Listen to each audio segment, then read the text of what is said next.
Listen. I hear its voice, singing, calling to me. As I take each step, walking through the path of my life.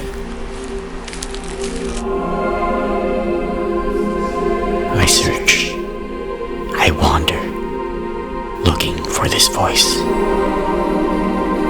As time travels ahead, and each day slips by.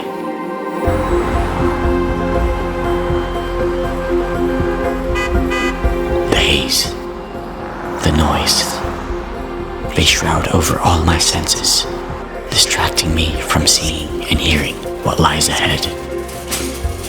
Surrounded by loud decisions, shouting and yelling, the one that whispers is the one I hear.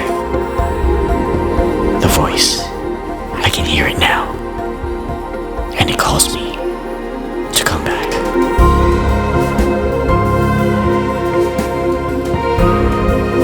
To return to its golden warmth, and frolic in its majesty.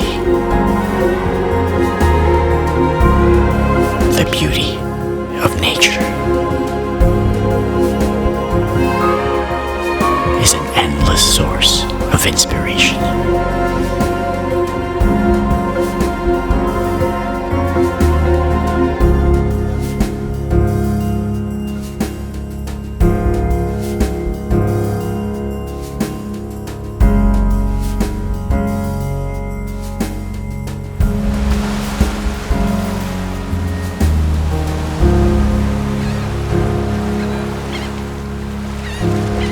And suddenly, the haze has vanished, and I can see what lies ahead, with clarity and with hope.